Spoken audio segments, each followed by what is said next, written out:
Good morning and welcome to the Daily Bake. It is Monday the 15th of February. As on every Monday at 9 o'clock, I am joined by the esteemed Mr. Fuggles. John, how are you? I'm good. Yeah, I'm very well. Good morning. Hey, listen, your theme music, you pulled out all the stops for that, right? You know what's strange about this is my headphones work fine and we were chatting just fine 2 seconds ago. As soon as we went into that, it didn't work. Anyway, the wonders of technology escape me. But so John, how was your weekend? Valentine's weekend. As you just told me before this, every day's like a Valentine's with your wife. It's not exactly what I said. What I said was, okay, yes, I hope she's watching. She is watching. What I did? No, I mean, why is it we all get obsessed with? The price of everything goes up. You can't get a seat in a decent restaurant. If you can, it's like by the door with the window open. Were you trying to book a table over the weekend? No, I did. I booked one here and fantastic sushi and dim sum, but homemade.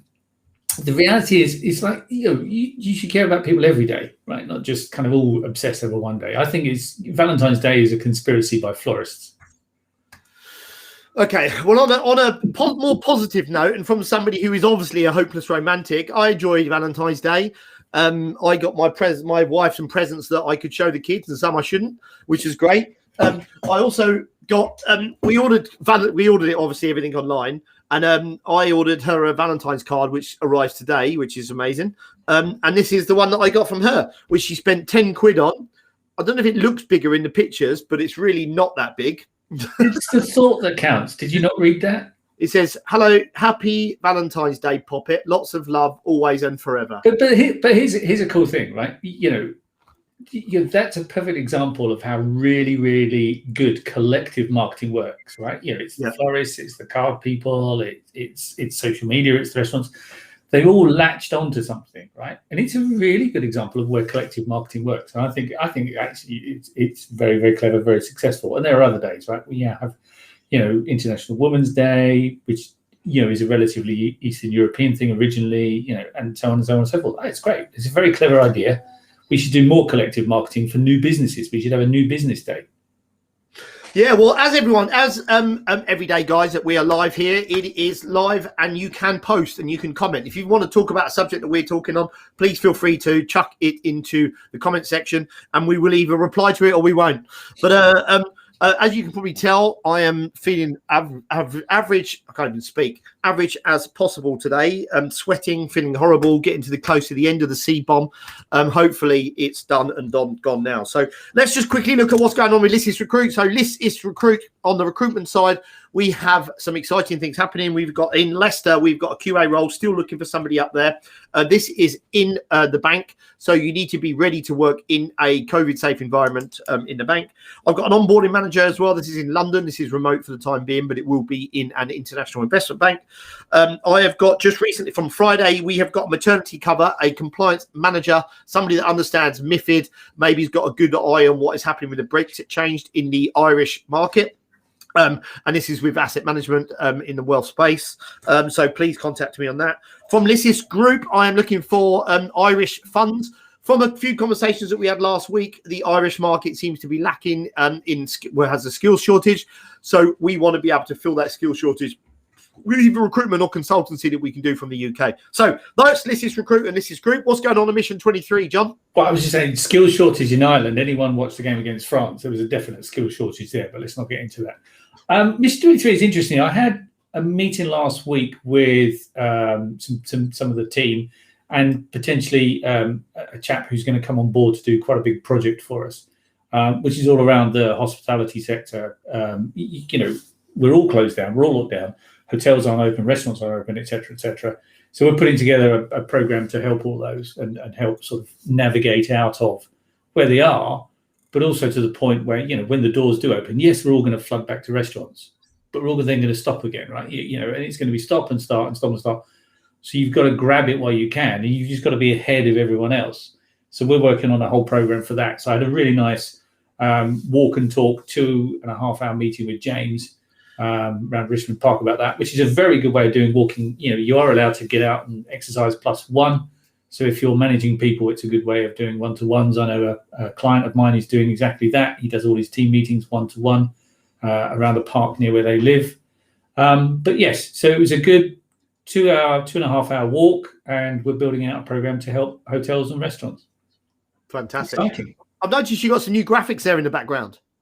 Have I? Which ones? No idea. The Mission 23 sticker on your Oh, that. Yeah, no, it's been there a while. It's like, it's all not. I haven't got the Mission 23 t-shirt on today. Sorry about that. Bit of branding. Absolutely fantastic. So, right, perfect. Let's have a look at what's gone on in the news. So, President Trump, absolute legend that he is, didn't get impeached. Second time of trying. Why? To tell me this, John, it blows me away at why they would even bother trying. And the guy's obviously got some issues, and he's obviously doing things that are not right. How does he not get impeached? How does he get cleared? Twice. But you're talking as a businessman, not a politician. There's the problem, right? So the reality is, I'm not a political expert, far from it. But the reality is, if he gets impeached, that means you can kick him out of the club, right? If you're in their particular club. But it also means all those people who backed him, they're going to lose their local elections, because there's a lot of people, at the street level, if you like, who thought he was a good guy and did a good thing. So if you kick him out, if you're part of that, if you turncoat, so to speak, and kick him out, you're not going to be liked locally. So it's got nothing to do with Trump. It's all to do with people looking after their jobs. Whether he was a good guy or a bad guy, there's elements of both. The irony of everything, you and I spoke about this the other day. The irony of everything is, he tried to make the US more insular and tried to sort of restrict world trade. Yeah. While he was doing that, everyone else was doing trade deals with every other country. Japan has signed a deal with China. EU has signed a deal with China. The reality of the Trump era may actually be that world trade is far more open than it was before he came to power. Yeah. Morning, Simon. Thank you for your post on there. Nice to see people jumping on there. If you've got any questions, please feel free to add them to it. So we have got Chinese New Year obviously happened. It's always great to see. I spent a lot of time working in Asia. Back after I finished windsurfing, I ran a manufacturing facility that made windsurfing, kite surfing, paddleboarding, and that sort of stuff in Sri Lanka. We worked a lot with China and India and all different types of places in Asia. So it's interesting. So I've got a lot of friends out there. So Happy New Year to everybody out there. Valentine's Day we've happened. Right, schools minister, talk to me about what's gone on with schools. Well, so I saw this morning on Twitter. There's some very high-profile heads. Sort of, there was one just said the ultimate worst Valentine's gift. So we had that fiasco last year of how the schools graded their pupils and all that kind of stuff, and it was a fiasco because they kept changing their mind and then eventually completely capitulated into what everyone else wanted. So now they've come up with this idea that we're not going to have exams again. So it's going to be teacher assessment, and it's going to be based on the year. Or you could do exams if you want. And if you are going to do exams, we can send you some exams if you'd like. And if you are going to take those exams, we can help you mark them if you want.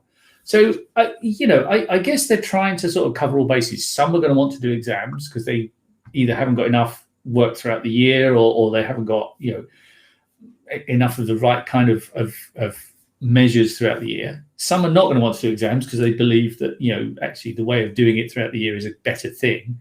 So they've tried to offer all things to all people. And a lot of heads have kind of gone, oh, brilliant. Now none of us know what we're doing. It's like, well, I don't know. Stop complaining and get on with it. I mean, if I was a head, I would be more concerned about the health and welfare of the pupils and the teachers, because we kind of forget they are in the front line. They should be early on the list for vaccines, as far as I'm concerned. It's I got 3 kids, 16, 15 and a 10-year-old, and their social interaction has gone from face-to-face to online, which is, as we know, a fabricated universe of just crap. I'm not sure how long it's going to take. I mean, the full ramifications of the issues that are not going to unravel themselves for at least another 6 months until we realise what the social interaction is going to be like with these people. Because I was watching a show last night, and it had people walking into a pub, like high-fiving each other and saying hi and standing there smoking and drinking. And you're like, is that ever going to be like that again? Are we ever going to be in that situation again? We could do it with holograms, I suppose, in 10 years' time. The reality is you're absolutely right. So why can't we get teachers on a high priority and get the kids back to school? Yeah, I don't know. I mean, what I don't understand, John, and I'm sure you'll back me up here, is why the hell can we not play golf? At least let me go play golf.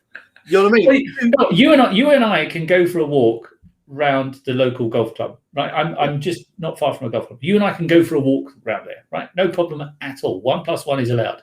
Yeah. As soon as you get one of those bats out of a bag, no, we have to leave. It's a bit weird. So we live on the beach, right in front of my house. There's dog. They walk. That's why you spend so much time in the sand traps, because you live on the beach. It's like going home. Yeah, Chris Rea. So I and the dog, we watched these dogs walking up and down yesterday. Anyway, this massive dog yesterday attacked this little dog, and I ran across a thing to get it off.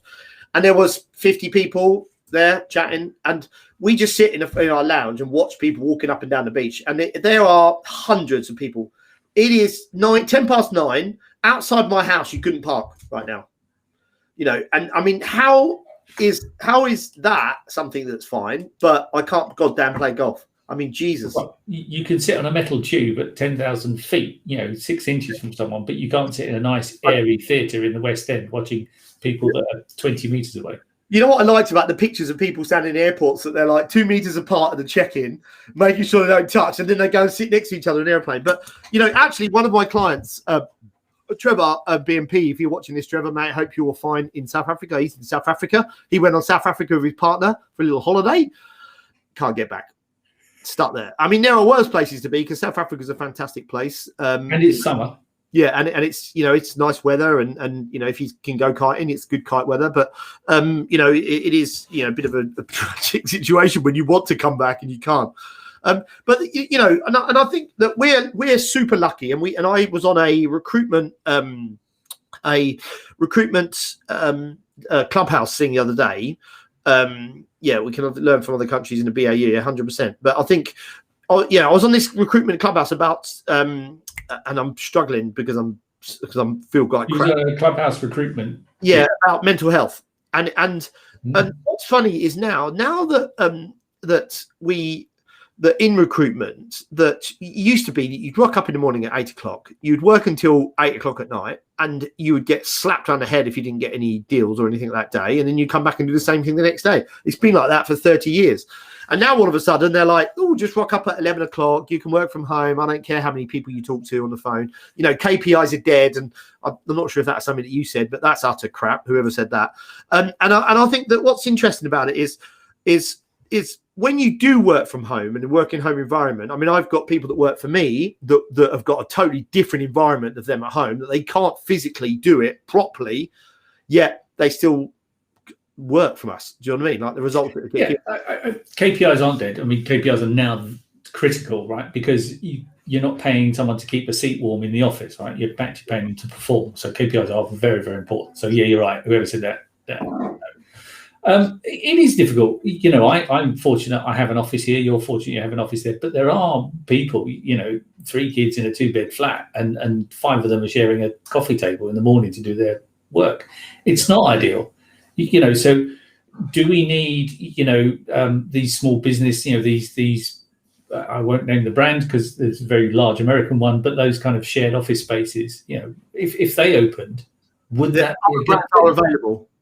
Other brands are available, wherever you want to work, But, I worked in a WeWork one, like for a year or so, and I loved it because And I think the thing is, right, about mental health in this space, and this is not us joking about this, guys, by the way, if you're watching this is us being very serious about this. But, John has a great relationship. He's got a lovely wife. He's got a lovely daughter. I'm sure it's stressful for you, John, at home, and I've got the same. I mean, my daughter last night was in my bedroom, getting my wife to put her fake tan on her body, and she looked like a minstrel, and at 9:30, and then she's like, how long have I got to keep it on for? 3 hours. So at 9:30 last night, she decided to put fake tan on that she's got to keep on for 3 hours.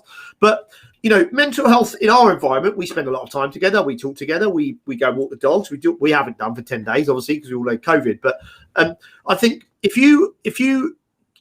what you miss out of going to the workplace is standing around the water cooler chatting, going to get a coffee for someone.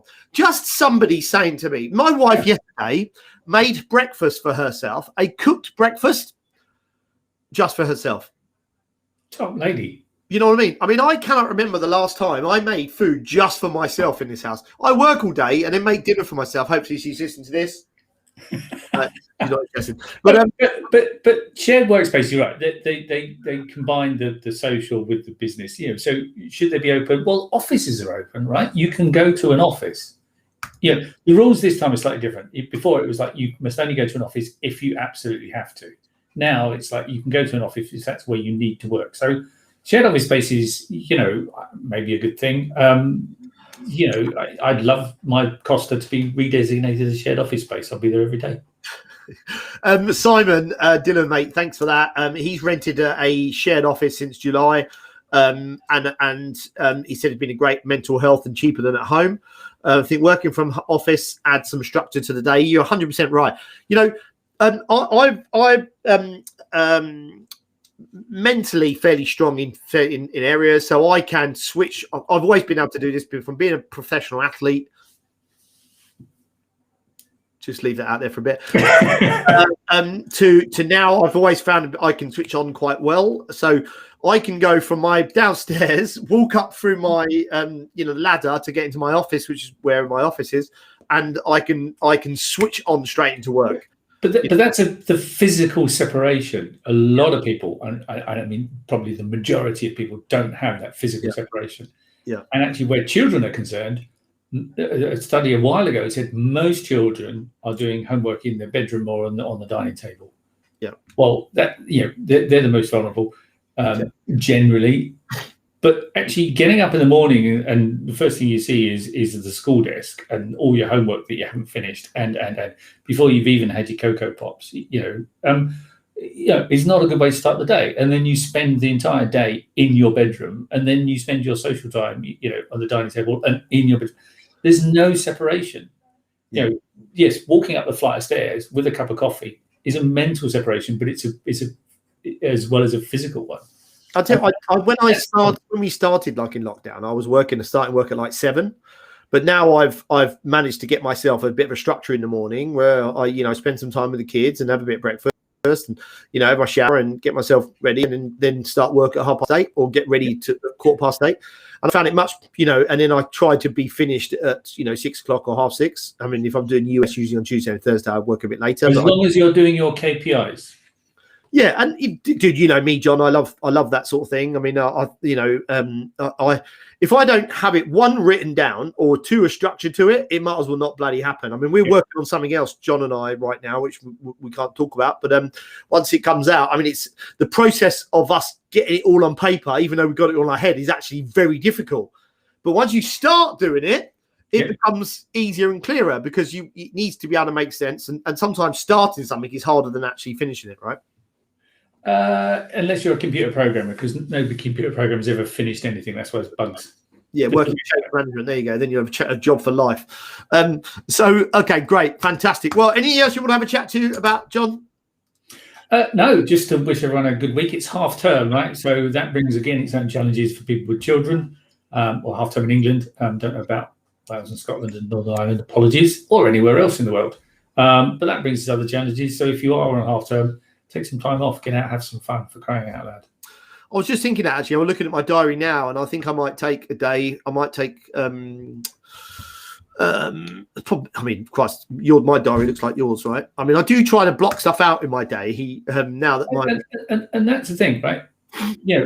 Block stuff out in your diary. The one immovable thing in everyone's diary is their annual holiday. Okay, we don't have them anymore. Remember those things? But it's the one thing that never moves because you've got to change so much and lose so much money. So if you can do that for 2 weeks and put yourself before the company, why can't you book an afternoon off here and a day off here? I do. I put it in my diary that I'm out this afternoon, and it's in my diary, and I can't book anything else. No one else can book anything else. Yeah, it's booked. Yeah. I mean, Wednesday morning until 9:30, I have what's called personal time. So Wednesday morning, I usually just sit in bed and watch the news and get annoyed with it, and